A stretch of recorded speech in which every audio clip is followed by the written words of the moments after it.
Nagkabitak-bitak ang mga kalsada sa ilang lugar sa Liloan, Southern Leyte matapos yanigin ng magnitude 5.8 na lindol. Si Rod Lagusan ng PTV sa Balitang Pambansa. Nagtamo ng pinsala ang ilang bahagi ng Southern Leyte matapos itong yanigin ng magnitude 5.8 na lindol sa mga larawan na ibinahagi ng isang residente sa Liloan, Southern Leyte.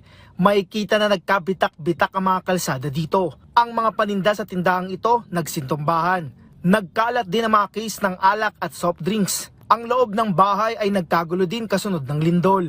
Base sa datos ng PHIVOLCS, pasado alas 7 ng umaga tumama ang lindol na may lalim na 11 kilometro. Naitala ang sentro ng lindol sa bahagi ng bayan ng San Francisco sa Southern Leyte, kung saan nasa intensity 6 ang naitalang lakas ng lindol dito. Naramdaman ng intensity 5 sa iba't ibang bayan sa lalawigan kasama na ang Ubay, Bohol. May mga buildings na nag-crack and pati yung roads, may mga earthquake-induced landslides din. And ang gumalaw dito is an active fault west of Panaon Island. Nasa dagat. Mababaw siya, it's 11 kilometers but imang 5.8 earthquake, hindi yan makapag-produce ng tsunami. Usually ang tsunami natin would be around 7 and above. As of 1:30 PM ayon sa PHIVOLCS, aabot na sa 73 na aftershocks ang na-record na may lakas na magnitude 1.6 hanggang 2.9. Pero wala naman sa mga ito ang naramdaman.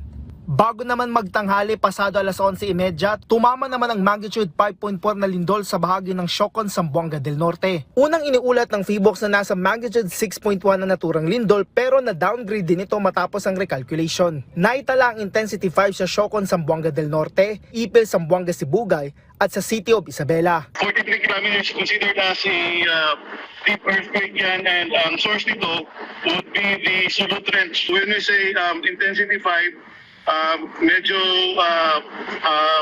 malakas-lakas yan. Intensity 5 is considered as strong and generally felt by most people indoors and outdoors. And yung mga hanging objects would swing violently. As of 1:30 PM, nakapagtala naman ng dalawang aftershock dito kung saan pinakamalakas na dito ang magnitude 2.1. Mula sa PTV Manila, Rod Lagusad para sa Balitang Pambansa.